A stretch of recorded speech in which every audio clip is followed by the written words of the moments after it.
ফরিদপুর সরকারি শিশু পরিবারের কিশোরী অন্তঃসত্ত্বার ঘটনায় তৈরি হয়েছে চাঞ্চল্য।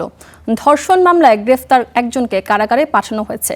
দায়িত্বে অবহেলার অভিযোগে 6 কর্মকর্তা-কর্মচারীকে সাময়িক বরখাস্ত করা হয়েছে। গঠন করা হয়েছে তদন্ত কমিটি। কিন্তু প্রশ্ন উঠেছে নিরাপত্তা ব্যবস্থা নিয়ে।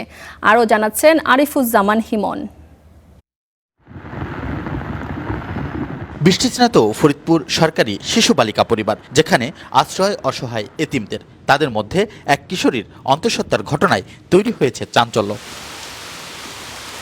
শারীরিক অসুস্থতা দেখা দিলে গত 6 জুলাই চিকিৎসকের কাছে নেওয়া হয় ওই কিশোরীকে। ধরা পড়ে 27 সপ্তাহের বেশি অন্তঃসত্ত্বা মেয়েটি। মামলা করেন তত্ত্বাবধায়ক। গ্রেফতার করা হয় দর্জি ওয়াহিদ শেখকে। তাকে কারাগারে পাঠানো হয়েছে। তবে এ বিষয়ে কথা বলতে রাজি নন শিশু পরিবারের দায়িত্বশীল কেউ। এ ঘটনায় হতবাক স্থানীয়রা। সরকারি একটা জায়গা, সেখানে মানুষ এমন একটা সিকিউর জায়গায় তো সেখানে হবে, তো সেখানে সেটা না হয়ে যদি এরকম ঘটনা ঘটে।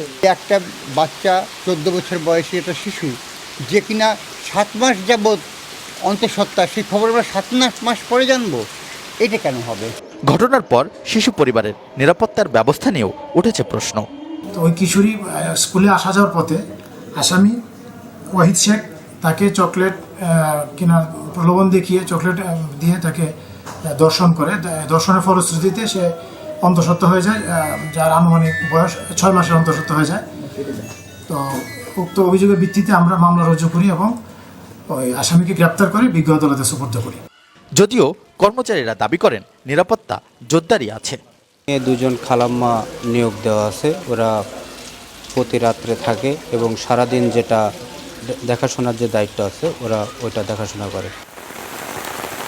এই ঘটনার পর দায়িত্বের অবহেলার অভিযোগে 6 কর্মকর্তা-কর্মচারীকে সাময়িক বরখাস্ত করেছে সমাজসেবা অধিদপ্তর। আদালতের নির্দেশে ভুক্তভোগী কিশোরীকে নিরাপদ সুরক্ষা কেন্দ্রে রাখা হয়েছে। গঠন করা হয়েছে তদন্ত committee. Arifuzzaman হিমন, star news, Faridpur.